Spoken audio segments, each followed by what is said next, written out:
Have you ever just stopped and wondered, what's really going on inside your favorite app? Or maybe a video game? Well, today, we're going to pull back the curtain. We're going on a journey into the hidden world of software to see what actually makes our digital world tick. You know, when you run an application, all you're seeing is that polished, finished product. But underneath, it's a complex maze of code, of logic. So the real question is, what's actually happening inside that digital black box? And this just gets to the heart of it all, doesn't it? Reverse engineering isn't just about staring at code. No, it's about discovery. It's really the art of taking something apart just to understand its genius, to see how it was built from the inside out. Okay, so here's the more, formal definition. But think of it like this. A regular software engineer, they start with a blueprints and they build a house. A reverse engineer, they find a finished house, no blueprints in sight, and they work backward to draw them, figuring out every single wire, pipe, and beam along the way. So that brings us to a really important question. Why would anyone even need to do this? What are the motives of our, let's call them, digital detective? Right? It's a totally fair question. And the answer isn't just, oh, I'm curious.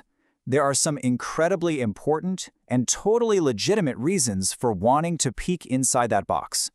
And the motivations are just fascinating because they're all over the map. On one hand, you've got security experts literally hunting for flaws to make us all safer. Then you have engineers trying to keep, say, a 30-year-old system at a power plant running long after the original company is gone. It's also absolutely essential for making different apps and systems actually talk to each other. And yeah, even for legally studying what your competitors are doing so you can build something even better. Okay, so this isn't just some random treasure hunt. There's a highly structured process to it all, a real method to the madness. So let's break it down. It all kicks off with extraction. That's just getting your hands on the actual compiled program file. Then comes the real heart of the work, analysis. This is where you're deep in the weeds, dissecting the code to figure out how it all works. And this is crucial. You then have to document everything. You're basically creating those missing blueprints.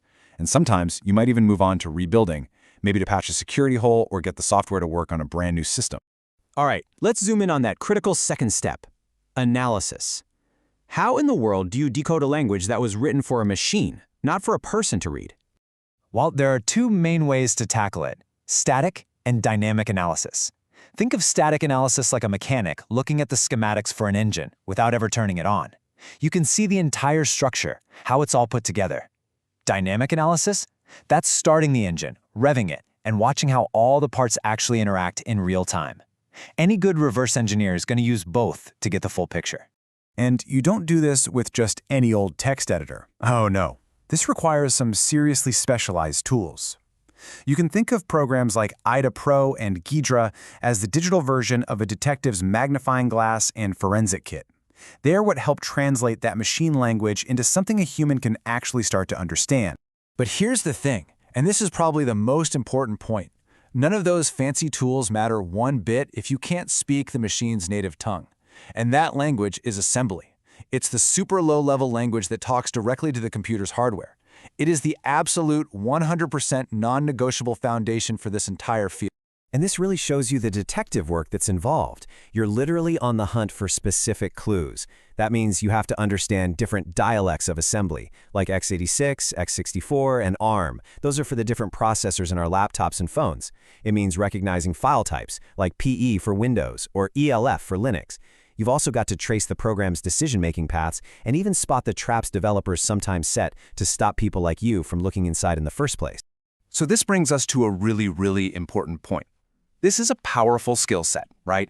And with that kind of power comes, well, a lot of responsibility. It's not just about what you can do, it's about what you should do. A reverse engineer is pretty much constantly walking a fine line, trying to keep this delicate balance between what's ethically right and what's legally allowed. So, what's the investigator's code? It's pretty simple, really. First, respect the people who made the thing, their intellectual property. Second, only use these skills for legitimate reasons, like security research. And third, always follow the software's EULA. You know, that end-user license agreement you click accept on without reading? Yeah, that one matters here. When this is all done responsibly, the impact is huge. I mean, it's the core skill used to analyze malware and protect us all from cyber attacks.